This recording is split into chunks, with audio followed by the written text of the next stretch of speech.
Welcome to Georgia's Fantastic Tavern, an online festival of Georgian writers and the first in a series of tavern encounters streamed to you by Writers' House of Georgia in Tbilisi. Katie Melua, singer, songwriter, composer and arranger, is one of Britain's most successful musical artists. She's sold more than 11 million albums and received more than 56 Platinum Awards. Her 8 consecutive top 10 studio albums range from Call Off the Search in 2003 to In Winter with the Gori Women's Choir in 2019 and album number 8 released last year, both recorded partly in Georgia.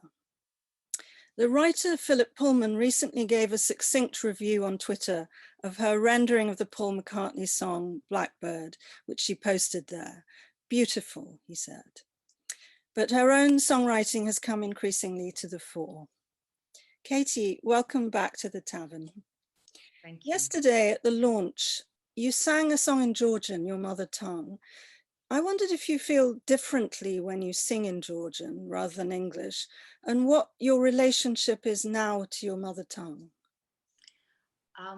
I definitely feel different when I sing in Georgian. And it is difficult to pinpoint exactly what it is in the flavor of it. Often when I put a song together, if I'm in performance, I think about the words the most. A lot of my colleagues in the music industry, um, generally speaking, are deep into the music and the musical composition and then the sonics of instruments and then the production. Um, I've just always been someone that's been obsessed with the words, obsessed with the character that's in the song, with the atmosphere that the song is producing through the words. So, when it came to singing the Georgian song Tu Asetopa Iravi, which was actually, I guess, my first time putting a Georgian language song on an official studio recording, I don't know, there was something about it that felt really um, very visceral. The Georgian language itself is quite dramatic and operatic. I'm sure people that are here at this event, know something about what Georgian sounds like. We have the very sort of guttural sounds like and um, and so there's just a bigger sort of space of volume and I guess passion. Um, English, on the other hand, has got the beauty in its subtlety. And so to me, I don't know, I really value the fact that I, predominantly work in the English language, but I have, the Georgian in my past. And also it's somewhere that, we always traveled back to as a family. And one of the things that I found incredibly sort of important and profound is that as someone that loves words and as someone who is deeply passionate about reading, um, I had 2 years of schooling in Georgia when I was younger. So the first 2 years of school, so around the age of 6, 7, before we moved over to the UK. And, in Georgia, most people, and it's not a niche thing like maybe it is more so in England, most people are able to recite you like the equivalent of the King Lear or the equivalent of Romeo and Juliet, because they really value poetry and they do really value literature. And it's just part of the sort of everyday culture that, people are very in touch with this idea of speaking and using words in a masterful way. So yeah, for all those reasons, I really appreciate my roots to Georgia. And of course, the Georgian Shakespeare is in a way Shota Rustaveli, or perhaps you're thinking of that, The Knight in the Panther Skin. And we have the English translator of that work into verse, Lynn Coffin, the American poet, in the tavern on Sunday. But she said that there are more words, there's a bigger vocabulary in English, but Georgian has more rhymes. So I wondered if you will perhaps think of writing songs in Georgian at some point, partly to make use of that wonderful rhyming capacity. I'd absolutely love to. You know what? Actually, about five years ago, I started doing much more detailed research in lyric writing in the English language. Again, because that's that's my field of expertise in terms of making records for an English listening audience. Um, and I realized there was a bit of there was something missing in terms of the level of sort of expertise and education that's available to us as lyricists, particularly in the sort of more popular jazz and blues influenced spaces. Of course, when it comes to hip hop and rap, it's culturally a very different space, but their lyrics are the king. But in the type of songs that I make, it seems to be much harder. It seems to be more mysterious. And so, in looking at the world of poetry, looking at the world of fiction writing, I was able to see that there are so many brilliant methods in those other spaces that we don't have yet in the record making world. And I'm really interested actually in bridging the gap between us and the record industry, where we do use words, and then the literary space. So to answer your question, one of the things I did discover was translating is, if you're lucky enough to be bilingual, is such a brilliant exercise and thing to do to develop as a writer.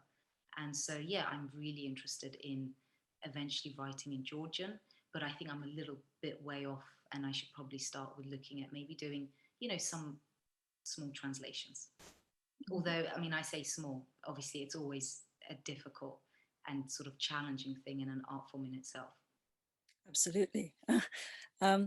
You were born in Kutaisi, in Georgia's second city, in what was then Soviet Georgia.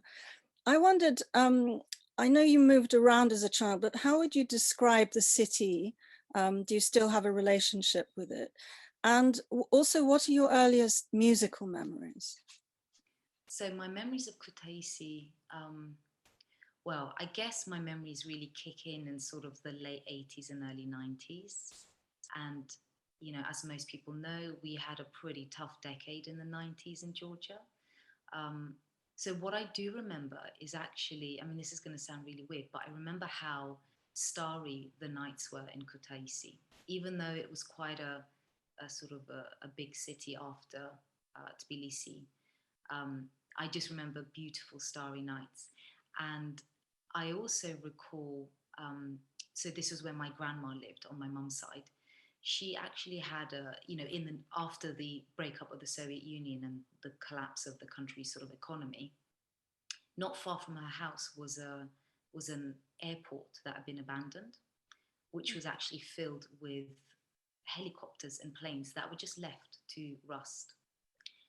And this ended up being our playground. So, I mean, as you can imagine, being sort of like 7, 8, 9, because we would come back to Georgia during the summer holidays, we'd go to Kutaisi at this airport, and you could just kind of climb inside these aircrafts. I think then, as the 90s developed, they must have closed it off.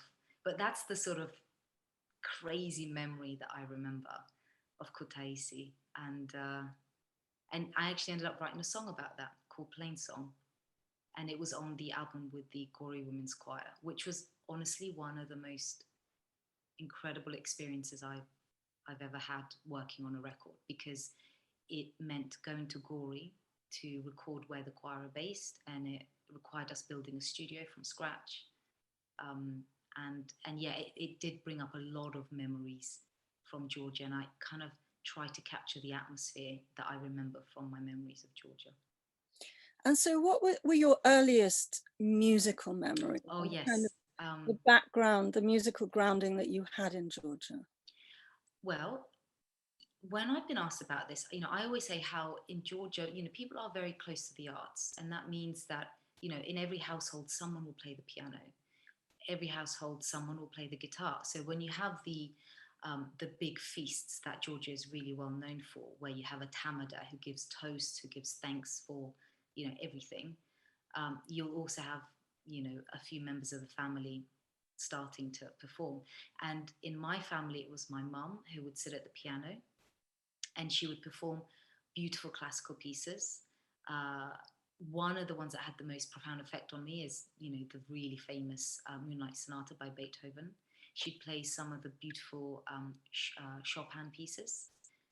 And I actually think it was a mixture of hearing these pieces in the nighttime when we didn't have electricity, um, because the lights would go out in the 90s. I think it was that sort of listening to music with candlelight that had a very profound effect on me at such a young age. And also Georgia's polyphonic singing, which is ancient as ancient as its winemaking.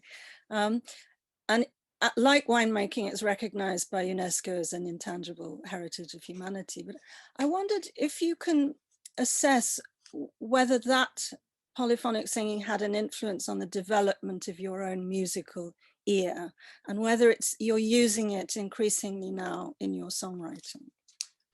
I think it must have, because when I first started working in the studio with Mike Batt, who is the composer that wrote songs like Close Thing to Crazy and 9 Million Bicycles, which ended up doing incredibly well, um, we were kind of also playing around with a bit of blues and a bit of jazz. And I mean, I had no formal training in blues or jazz whatsoever, but I was just loving the songs. I loved the classical quality that they had to them. And there was something that in those songs that I was able to just enter performing them very naturally, and there would be certain improvisations I would do, which Mike, as my producer, he would kind of be like, how are you doing that? And I think that was when I realized that the ear, my ear having heard Georgian music, where you have those kind of not sort of equal temperament between the notes, um, which is the Western way the scales are divided up, meant that I guess that's where that developed, where you could kind of be a bit freer, a bit more sort of slidey with your notes. So yeah, I think, from that technical perspective, it did have a very, sort of strong effect in helping me in the studio. Yes, and Zurab Karamidze, a writer who is going to be in the Digital Tavern on Sunday, is a historian of jazz and has talked about the link between jazz and Georgian polyphony, and the affinities that there are between those two forms. Well, okay, I'm definitely going to be listening to that one then. Great. That's the finale event on Sunday afternoon. Now, your father, I believe, is or was a doctor, a heart surgeon. Is that right? He was a heart surgeon. He's now a GP. Okay. And you, as a family, you left Georgia when you were 8 years old, but lived and came to the UK. But you lived first in Northern Ireland, near the Falls Road in Belfast. And I wondered if, looking back, you were very young then, but do you see any parallels between newly independent Georgia, with the kind of conflicts that were going on then, and Northern Ireland? And also, do you think that a history of troubles like that gives artists in those places a drive, an edge, do you think? Um, well, okay, so I think the similarities that I saw between Georgia and Belfast, it became clear when I then later moved to England. And that was the fact that the Irish, the Northern Irish, were very loud and proud about their sort of Irish culture. So I mean, I went to a Catholic school, and my brother ended up being sent to a Protestant school because we had no sort of political sort of affiliation with any side. So it just happened to be that way, that the best schools for me happened to be a Catholic school. Best one for Zurab, my brother, was a Protestant school. And at this Catholic school, they were just so, proud to kind of share the Irish heritage. So they got me to learn the tin whistle. There was Irish dancing, there was Irish language lessons. And then I remember when I came to England, you kind of, to find English culture, it's a lot, you got to look hard. It's not presented instantly to you. And of course, I mean, I'm not a sort of an English culture specialist, but there is, I think in Northern Ireland, there is a sense of sort of pride on the international space, and kind of a showing off, which I really like. And then to your question about whether it gives artists an edge, well, one thing is that, you realize how precious life is, and that you realize that it's, in order to achieve something in the world, you gotta work really hard. So I think it gives you I don't know, for me, it kind of gave me a sense of rigor. Um, and then also it also gives you a sense of naivety. So what I mean by that is by essentially leaving Georgia, which was going through, terrible times, coming to Belfast and then coming to England, my parents literally thought that because we were now living in the country where Led Zeppelin and Queen were from, that was it. So it's like the big hardship is over. And so everything else is much easier. So you kind of, you got this perspective, or at least we did. And now, having been in the music industry for 15 years, I realized that way of thinking is kind of madness. How exceptional your career was. It wasn't the norm. Yeah. But, from the perspective of coming where we came from, we just thought, well, we live in this country, in this free country where people get paid to make music and make records. So it's basically a done deal. And so, yeah, I think there's different positives and of course negatives that coming from, an unusual background gives you. Mhm. Now, you mentioned Mike Batt, who wrote so many of your major hits. And you also mentioned In Winter, the first record you really made after that 6-album deal, and that was with the Gori Women's Choir. Would you like to say a little more about what you gained from working with them? You've described the circumstances, but what did you learn from that experience? Well, I kind of got to really see the influences in Georgian artists and Georgian culture, and you really notice that, first of all, there is this kind of artistic flame, that's there. And I guess because it's on the Mediterranean, it's a relatively hot country, it's surrounded by the mountains, which are very dramatic. Life, generally speaking, is very dramatic in Georgia. It's not sedate and tranquil. It's just, because of the sort of the seriousness that people take, friendships, the brotherhoods that are there. And so the art is kind of, the artists sort of have that in their characteristics. But then I think you also have the Soviet influence, because Georgia was part of the Soviet Union for so long. So you kind of have these.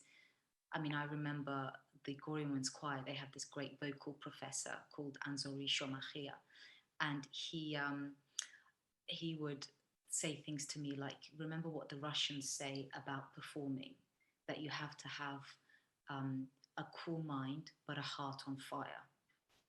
So he'd come up with, he'd sort of have all these Russian sayings that had come down from, from the affiliation with Russian culture too. And then, when you think about Russian literature and the Russian sort of theatre stage, those are very important and big kind of, great things in terms of the arts. So having these influences, I realized, were brilliant.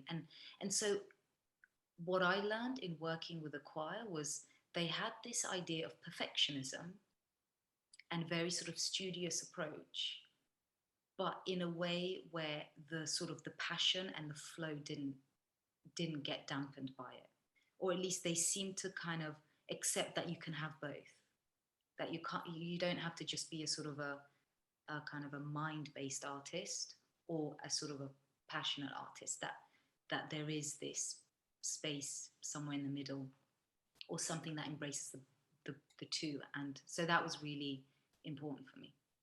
And it's interesting, you're talking about Russian culture as being also part of Georgia's heritage in a way, or one of the many streams, really.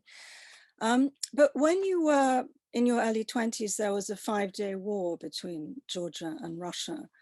I wondered what your view of that was, partly because speaking to some of the writers, they said that young Georgians had turned their back on Russian culture in the wake of that war in 2008, that it was a move for them to not want to speak Russian or to know the Russian language or the culture, not simply the political aspect.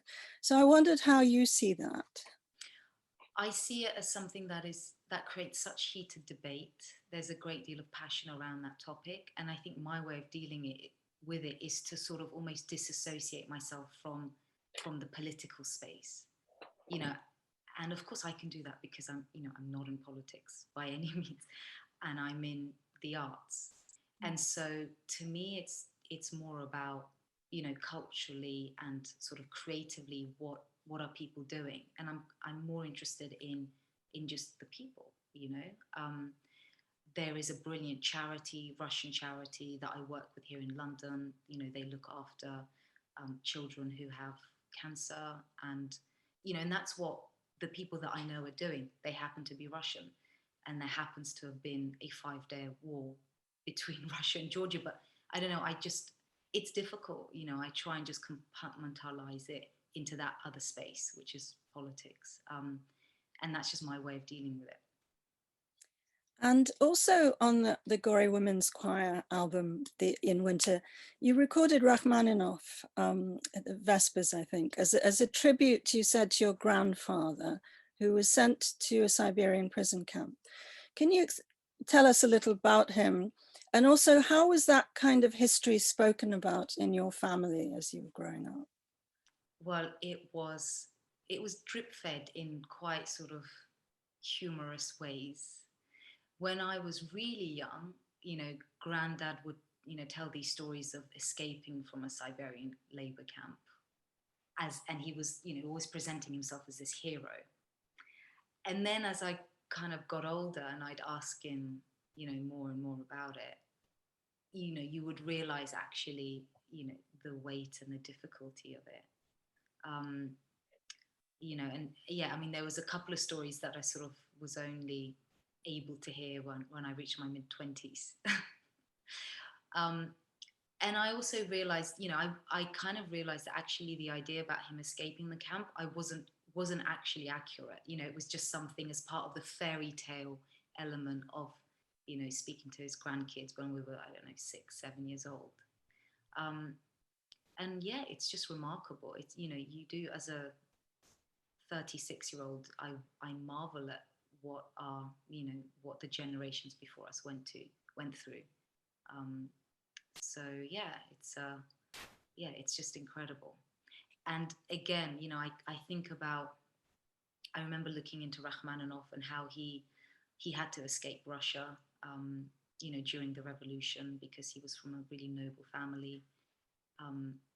But I guess, when you listen to those pieces, they are extraordinary and they're just so exquisite. And, to me, like, that's what matters. Like, the power of those works are the most beautiful thing you'll hear. And so, I don't know, I think that feeling one has towards art, towards great works of art, is so strong and so profound. It definitely helps me to kind of sort of move everything else in the other lanes, in terms of the politics and the sort of the pain and, and what I imagine to have been a horrific time that my granddad would have had there. You mentioned pain. I mean, you've written most of the songs on your latest album number 8, and it seems to mark a turning point. Every reviewer has said this, but also every listener will feel that it marks a turning point in your songwriting.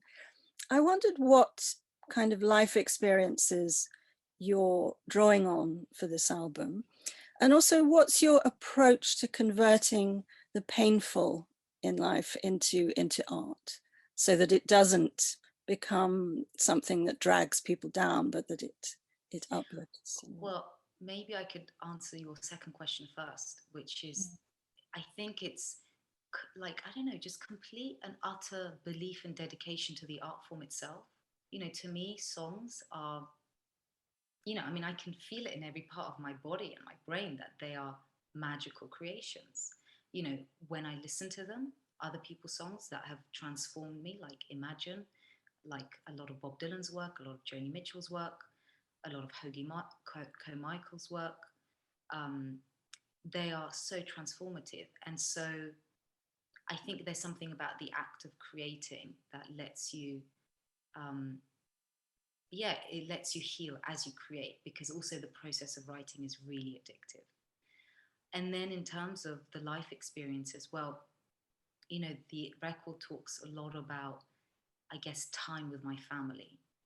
There's a song called Leaving the Mountain, which is about this sort of frustration between spending and having a wonderful time with my dad in the Georgian mountains, but then having to go back to work, and, you know, that pool of family time versus, you know, time in the workplace, and how we kind of divide those two areas up. I, you know, went through a divorce. It was amicable, but of course, you know, there was a lot that I had to kind of process of that. And so, you know, I kind of wanted to, yeah, to write to James, my ex-husband, in a way that was respectful, that was dignified, but also that tells a story. And I don't know, I think it's just the knowledge that songs can handle it. You know, songs can handle anything. They can handle your pain, but they can also, if you choose to, they can show you how to sort of layer it up, you know, so that it's not just, as you say, it doesn't weigh people down, you know, because I guess, I don't know, you just try and reflect life as it is. And to me, you know, life has so many layers. It has, you know, we have to go through difficulties and pain, and then how do we deal with that? And I try and get the songs to capture all of that. And I don't know how you feel about talking about this now, but about 10 years ago, you went through a very difficult period, and you stopped working for a while and you're in hospital. But I wondered if that was a dark time that you're also drawing on in your writing and your performing, particularly your performing of songs. Well, possibly. The thing is, you know, songs can just let you kind of enter this invisible architecture. And it's, yeah, it's extraordinary how they really seem to, the combination of the words and the music just seems to sort of spark things, you know. And you know, you can have revelations when you sing songs. Like, I'll have issues maybe going on at home, or just, you know, sort of, I don't know, some politics going on in my life, and I might sing a song and it will suddenly give me clarity, and that's such a beautiful thing. um, but yeah, in terms of, you know, yeah, I had a very sort of publicly documented breakdown in 2010, and all I can say is I'm just very grateful that I recovered from it.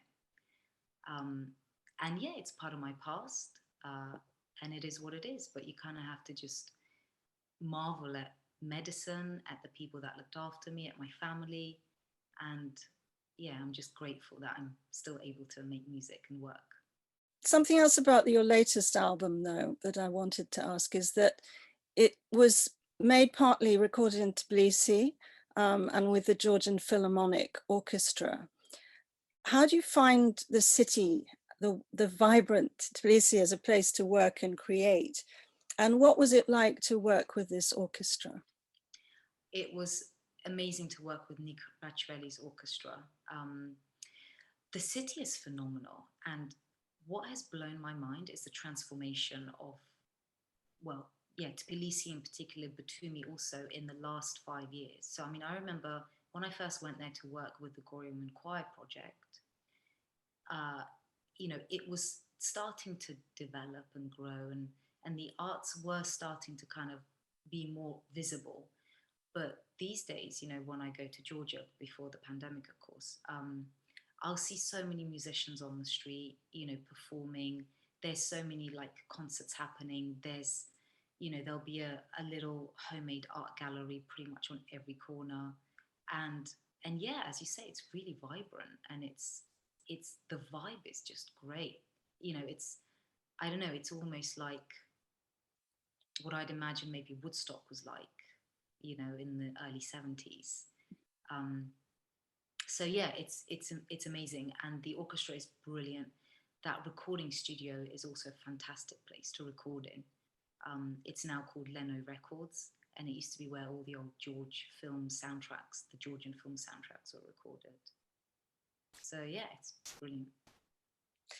Well, I'm afraid we're out of time, Katie, but it's been such a pleasure speaking to you. And I hope you'll join us in the tavern to see some of these wonderful writers speaking about Georgia and their work. Thank you so much. Certainly will. Thank you very much.